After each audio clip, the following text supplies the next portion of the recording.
It's Wolf, and this is my review of The Division. The Division is a game in the Tom Clancy series that came out almost 10 years ago, back in 2016. It's a third-person shooter, which is online only, and has a lot of aspects of it that make it kind of like an MMORPG. It was originally released on PlayStation 4, Xbox One, and PC. It has one sequel that is currently out, and supposedly is going to have more stuff too, but there is a follow-up called The Division 2, which also is released on PlayStation 4, Xbox One, and PC. And I do own that, but I haven't really played it, so I'm not going to really mention it in this video. However, with this game, the original Division, I have been playing this game pretty much since before it even came out. I played the beta of this on PlayStation 4, played it a lot on PlayStation 4 when it came out, came back to it every now and again over the years, and just recently sat down and finally played through the entire game on PC. Also, in terms of sequels, alongside The Division 2, there also is The Division Resurgence, which I don't really know very much about, but it is a mobile game that takes place in this franchise that is supposed to be coming out at some point soon, I think. And then there was going to be a third game released on consoles and PC called The Division Heartland, but that got canceled. So anyway though, before I get into the review, I just want to note, even though I've made a lot of videos, I don't really tend to make that many video game reviews because I've always just felt like, I don't know, not really qualified to review video games because I don't make video games, so it feels unfair sometimes for me to criticize something that I don't actually know how to make. But I know that a lot of people like when I do things that are kind of similar to reviews, like 15 first impressions, and I just played through this game and it seemed like one that would be pretty easy to capture footage for a review, so I figured, why not? I'll try to make a review and I'll see if people like it or not and how it turns out. I've got this review split up into 5 sections: graphics, art direction, gameplay, plot, and other. I'm not really the type of person that likes to give games a 0 out of 10 or anything like that, so I'm mostly just going to be talking about things that I liked and disliked within these categories, and I think that going through these categories kind of covers all of the important things about a video game. So without further ado, let's talk about the graphics of this game first.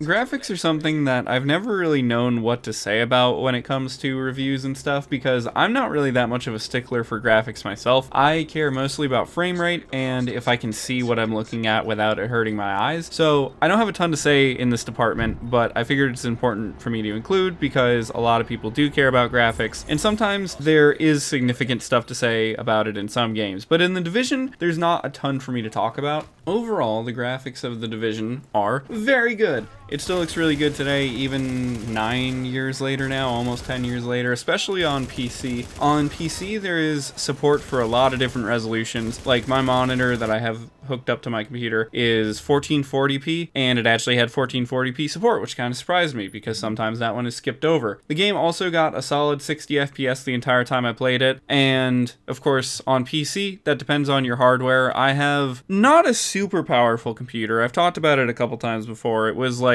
a used pre-built that I kind of modified a couple months ago that I got. It's got a GTX 1080 Ti and an i7, don't remember which generation or anything. So this would have been a pretty powerful computer around the time that this game came out, but it got solid 60 FPS without any struggles. On consoles though, I do think that it runs at 30 FPS, but I do remember back when I played it on PS4, it still looked really smooth. When I played this on the computer that I had before also, I know that you could definitely crank the settings down quite a bit to get it to run on older hardware. Something kind of odd in the graphics department, actually, that I should mention, is that sometimes when this game launches for the first time, and it might not be on every computer, but I know that I faced this on at least the first computer I tried to play on. Sometimes the game will auto uncap its frame rate, and it can be really laggy at first when it does that, and you will need to go into the settings and like put a frame rate cap because it will be trying to load in menus at like 1000 FPS. I don't know why it does that, and I don't think it does that all the time, but I know I'm not the only person that has encountered that, so just keep that in mind if you boot up the game and it's like really weirdly laggy at first. That might be it, but otherwise I don't really have a ton of specifics in the graphics department to talk about. It's just a very good looking game, and it makes sense. I mean, it's not that surprising that it's so good looking. It is a Ubisoft game, it's a AAA game and everything, but the graphics do still hold up, I think, all these years later, especially on PC. Next up, let's talk about art direction. And I know that there's probably some people who are thinking to themselves, Wolf, what is even the difference between graphics and art direction? And I know that there are a lot of people who do put those together, and they are very similar, but to me, when I talk about graphics versus art direction, When I think of graphics, I mean more of like hardware graphics, sort of, if you guys get what I mean. More of like functional graphics. So what resolutions does the game have available? Does it run at 60 FPS? Does it run at 30 FPS? Do the frame rates drop? Things like that. In art direction, I mean more things like how are the levels laid out? What type of colors are used? What type of vibe overall does the game give? So let's talk about art direction, because The Division actually does quite a bit with its art direction. So for one, the vibe of this early stage of Apocalypse is really, really cool and really interesting, I think, because there's a lot of games out there and movies and just other entertainment formats that when they do Apocalypse stuff, they usually focus on it after it has occurred. Like if you think about Fallout, that's already, the apocalypse has already happened. Or even something like The Last of Us, the apocalypse already happened like a while before those games actually take place.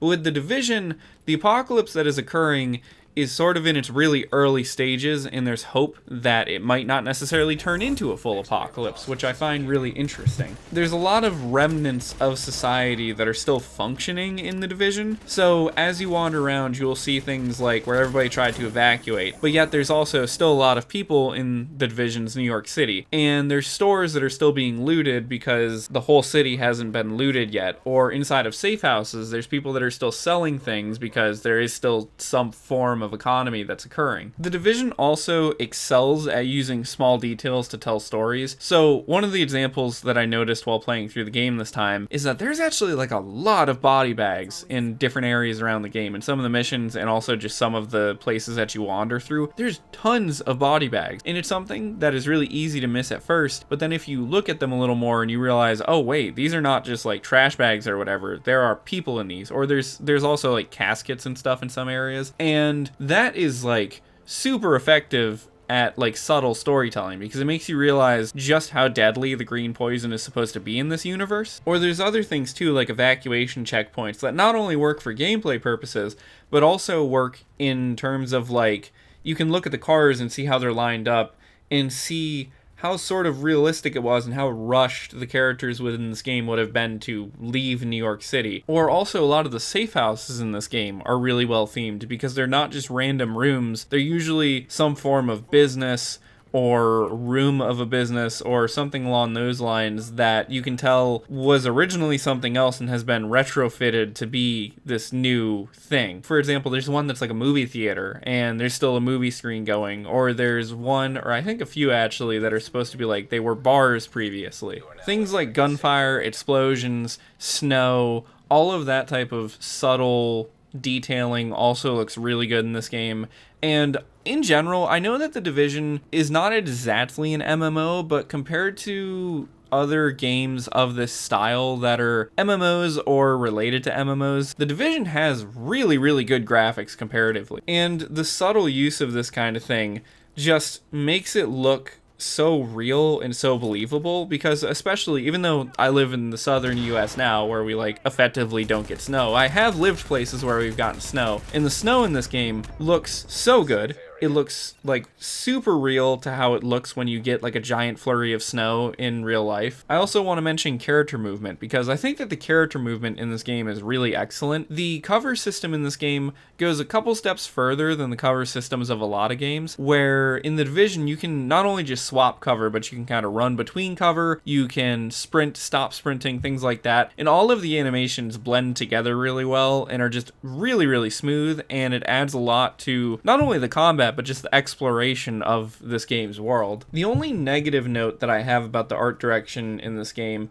is that I don't understand some of the character designs, and in particular there's just one character design that I don't really understand, which is there are some characters that are like boss characters, like mini boss characters, who are really, really big. The graphics of this game are generally pretty realistic and pretty gritty in a lot of ways, but then there's these giant boss characters that makes sense in terms of how MMOs in a lot of video games in general, like if there's a tough character, they will be physically larger than your character and other characters around. But in the terms of how the rest of the characters look in this game, they don't really look realistic, because all of the other characters look really realistic, and then you've got these like giant muscular guys who are way bigger than a human would likely be able to be. And it's just kind of odd compared to the rest of the surrounding world that they exist in. Now let's talk about gameplay. As I just mentioned in the art direction section, the movement of the characters in this game is really smooth, and not only does that look really good, but it also makes the combat really interesting because it's really cover based, and I'll get to that in a minute, but you can actually take a lot of damage if you're outside of cover, which can be kind of frustrating. But because there is so much cover based mechanics in this game, it's important to be able to have good movement around the cover, and this game has just excellent movement overall, with moving from cover to cover, jumping over things, the actual gunplay in general. It all works really well, and it's an excellent third-person shooter. And to be honest, the third-person shooter mechanics in this game are actually so good that it can almost be kind of easy to forget that this game, at its heart, has a lot of DNA of an MMORPG. Which brings me to my next point, and that is, this game has tons of options, and it can actually become kind of overwhelming at times. So for example, alongside your character's 3 guns, you have 2 primary guns and a sidearm, there's also a handful of sort of equipment slots that you have, and it's stuff like gloves, holster, body armor, and then some other ones. And even though in general the main idea of the game in the easiest way, the way that I played it was pretty much just equip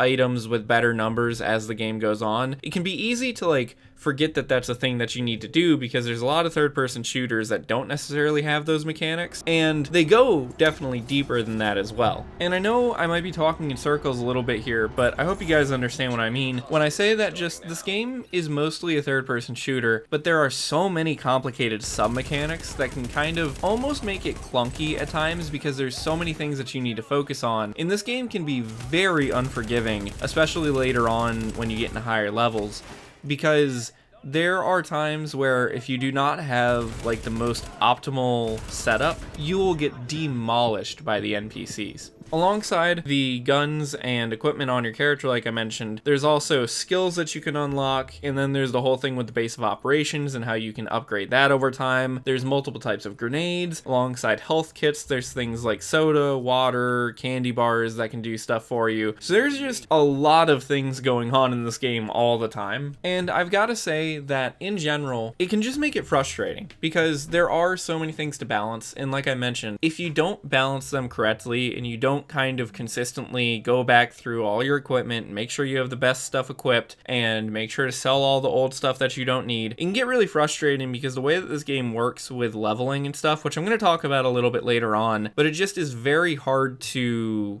defeat enemies if they are higher level than you, or if you are not right up to the current level you are with your equipment as well. In the early game, it's not so bad, but later on in the game, I mean, I'm not even joking, enemies 1 or 2 levels higher than you can down you in 2 shots, and you will need 2 or 3 full magazines to down them. And part of the issue here is that the game works solo. A lot of the missions and stuff make sense plot-wise if you're playing them solo. In fact, the game as a game kind of makes sense more solo than in a group, I think, because a lot of the characters are very focused on you, division agent, you're the one saving the city. It's well, what about my 3 friends here? But anyway, so since this game is an online-only game that has a focus on multiplayer, though, I do think that there's a lot of bits in this game that are developed kind of to be made for more than one player, so that way your friends can flank enemies and stuff. And so playing through this game solo, which I played this entire game solo, can be really challenging sometimes, just because you can't really do things like flank enemies and stuff. And every now and again, you'll have the JTF help you, but they are not nearly as helpful as another actual player would be. And I haven't even mentioned the Dark Zone yet. So the Dark Zone is the PvP area of this game. Most of the Division is PvE, so you're playing against NPCs rather than other players. But when you go into the Dark Zone, it is PvPvE, so it's player versus environment, I think is what that means. So not only are there NPCs wandering around that will fight you, but when you run into other players, you don't have to fight them. You can team up with other players, but you also can attack them and become a rogue agent. The concept of the Dark Zone, I think overall, is supposed to be this high risk, high reward type of area. It's actually sort of an extraction shooter, an early extraction shooter if you think about it, because you have to go into there to get really good items, and you have to extract them so that way they can be cleaned from the quarantine, because they're in a quarantine zone where the green poison is like rampant, I guess. And there's high level enemies in there, and other players can attack you, and if you go down, you lose all your items. So it is like an interesting concept. And I remember when I was younger and I played this game for the first time, and the game was like a lot more active than it is now. It was a lot more risky, and there were other players and stuff, and you didn't know if they were going to help you or attack you, things like that. But now you don't really run into other players in the dark zone anymore, so it's just kind of a area where there's high level NPCs that are going to attack you. I do remember when this game first came out, the dark zone could be frustrating though, because sometimes you could just get murked by other players. And in general, the dark zone I still found to be pretty frustrating, because it just felt like the NPCs in there always were able to just demolish me no matter what equipment I had or what level I was at. I think of all the times that I went into the dark zone in this game, I only extracted like 2 things. And honestly, the dark zone feels kind of underutilized as a gameplay mechanic, because I know in some ways it would maybe be unfair to put missions into there, since you would have to play against other players and that's kind of unpredictable. But I do feel surprised a little bit that there's not really any plot that occurs in there, but that's more of a plot aspect to talk about. But yeah, there are a couple missions that like send you into the dark zone, but they're not really related to the main plot. Anyway though, that's all I had to say about gameplay. That's it for this section. So now let's talk about the plot of The Division.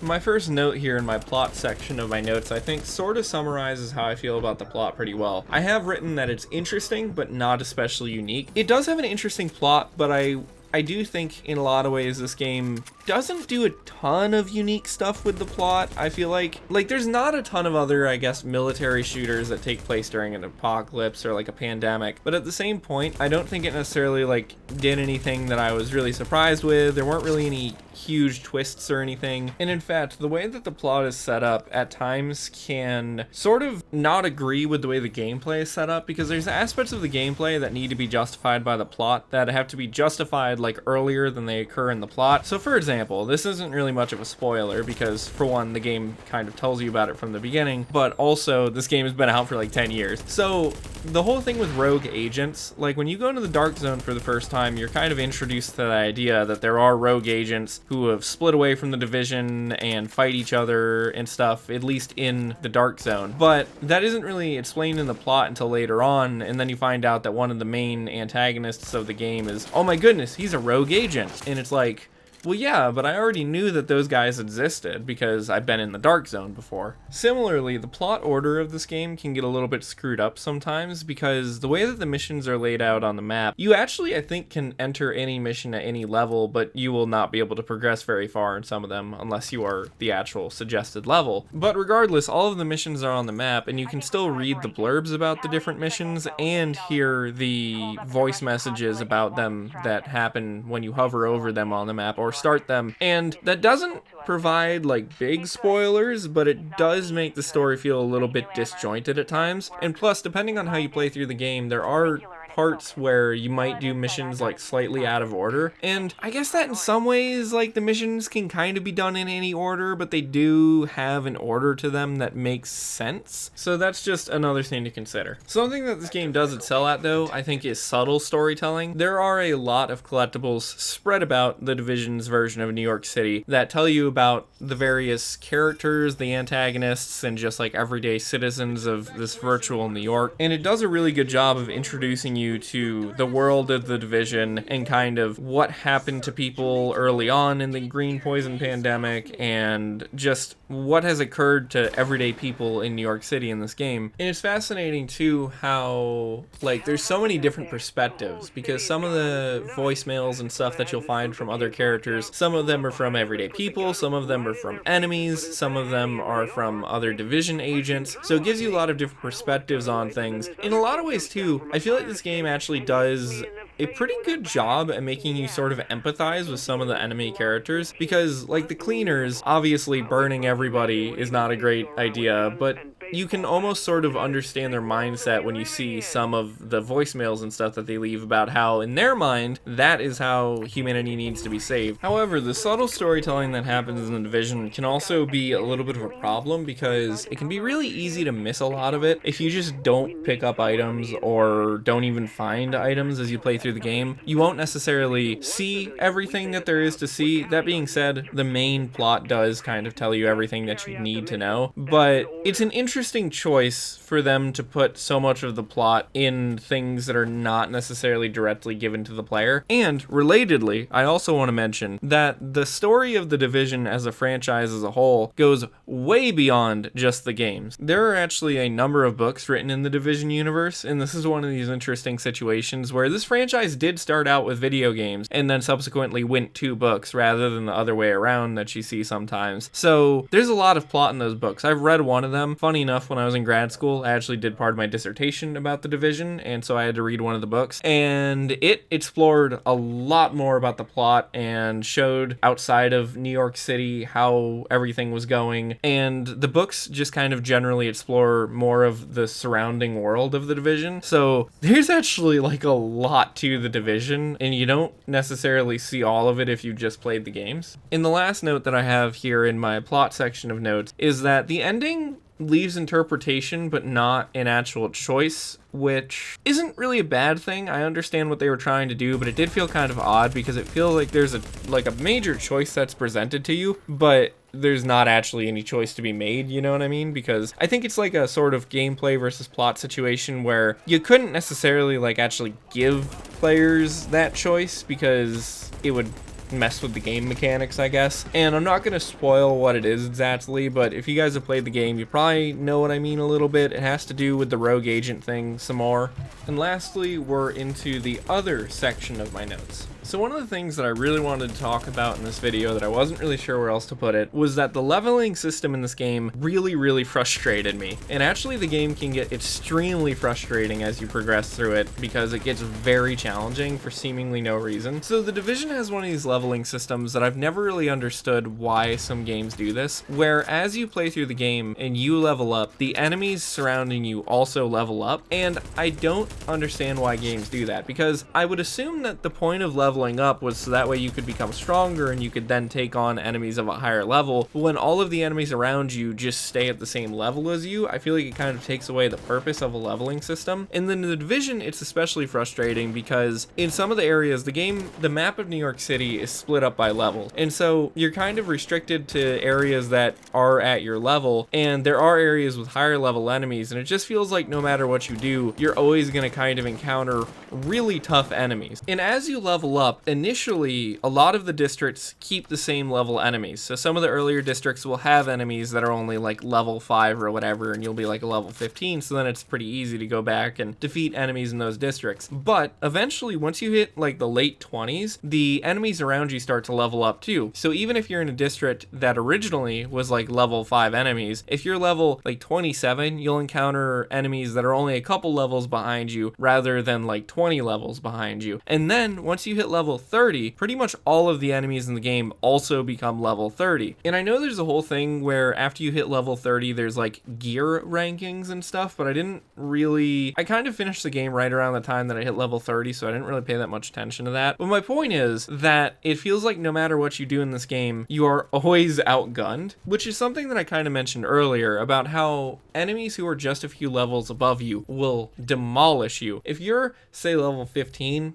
and you find an enemy who's level 17, in a lot of games, you would probably still have a fighting chance against them because you're not that far distant of a level from them. However, in this game, enemies who are even slightly above you in level will, like, 2 shots, you're down. And you will have to empty entire magazines into them to get any damage done, which I think I said that it's that same thing earlier, but that's just how much of frustration it is in this game that I've repeated it twice now. I can understand appreciating a challenge in a game, but it's just frustrating when it feels like the challenge is endless. Like, no matter how much you progress in the game, it just never gets easier. No matter how much you improve your character, they never actually seem to improve compared to the enemies around them. But anyway, though, let me move on to the other couple of notes I have in my other section here. So I have written that this is an MMO that could work as a single player game, which I think is is unique sometimes. There are some MMOs that don't necessarily work as single player games, but The Division genuinely really works as a single player game. You can tell that it's designed to have a lot of players in it at once, but playing through it now, where I was playing through it solo, and also where there's just not that many people playing it anymore, it's kind of a miracle the game is actually still up in some ways. It still works as a single player game really, really well. The way that the plot is laid out and the way that characters interact with you and stuff. I really hope that eventually when the servers for this game shut down, maybe they will make a patch to be able to play it solo offline, because this is a game that really could work that way. And in general, despite my couple of complaints about this game, I've got to say that The Division is a really unique combo of concepts that mostly works, and I do really enjoy this game. I mean, there's a reason that I've continuously come back to it over time, over the past 9 years. I really do like The Division. If you haven't played it before, and you can get it for kind of cheap because you can get it on sale for like a couple bucks, I think now, it's worth it. I mean, I think you can get used copies on console for like literally like $2 or $3 depending on where you look. Okay, since I recorded that last audio clip, I went and checked, and on eBay there are a lot of copies for around $5 actually, but I think if you go check local game stores, sometimes you can get it for cheaper. Anyway, despite how much I've complained about some of the frustrations later on in the game, this is a really unique game, and it has been out for a long time, so who knows how much longer the servers for it will still be up. So if you haven't played it, I would suggest checking it out if you can find it for cheap, because it is cool. Like, there's a lot of stuff in this game that works, even though there are some things that kind of don't. But yeah, I think that's pretty much it for my review of The Division. So thank you guys for watching. Make sure to let me know if you like this or not, because I've had people before ask me to do reviews of more things because I've reviewed some like physical objects before, but never any games. And just let me know if you guys like this or not, because if you do, maybe I'll review some games in the future. I've been meaning to do a game review for like a long time actually. I played through The Darkness forever ago on PS3, and I meant to do a review of that, but then I think I got like sick around that time, and then I never did that, and then it just took me forever to find a different game that I thought would work for a review. But anyway, thank you guys for watching. I'll see you in other stuff in the future, and bye bye.